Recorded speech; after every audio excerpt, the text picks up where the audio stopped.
সেদিন অনেকগুলো দিন পরে বিকেলবেলা সবাইকে নিয়ে সময় করে চলে গিয়েছিলাম মায়ের মন্দিরে, মানে বরগভীমা মায়ের মন্দিরে, যেটা তমলুকে। এটাও কিন্তু সতীর একটা পীঠ।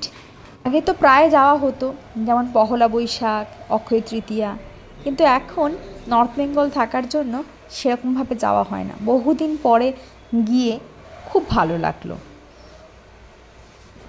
ইতিমধ্যে আরতি হয়ে গিয়েছে, তার তাপটাও নিয়ে নিলাম। পরে আসবো বাবা, পরে আসি।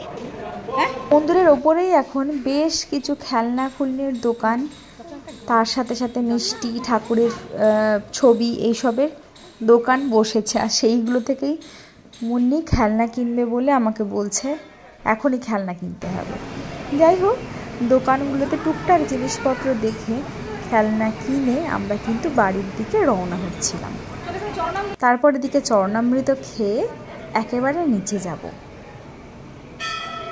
ওয়েদারটা ভীষণ গরম ছিল সেদিনকে। আসলে এখন গরমের পরিমাণটা এতটাই বেশি, যেখানেই যাই না কেন একটা অস্বস্তি কেন কাজ করে। অনেকদিন পর এসে কিন্তু ভালোও লাগছে। আর এখানে ভিখিরিদেরকে আমাদের নিজেদের সাধ্য মতো কিছুটা সাহায্য করে মুন্নি ক্যান্ডি কিনতে এসেছিল এই দোকানটায়। তারপরে একে একে সবাই আসে, আর আমি বলি মামনিকে এই চিজ কেকটা খাওয়াও।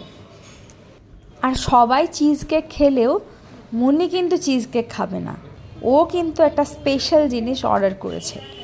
এই ব্লুবেরি চিজ কেকটা না ভীষণ টেস্টি ছিল, কিন্তু নিজে পছন্দ করেছে চিজ কর্ন স্যান্ডউইচ। কি গো, ভালো লাগছে?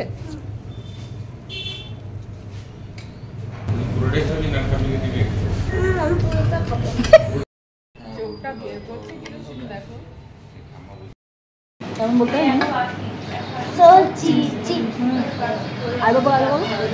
So cheesy.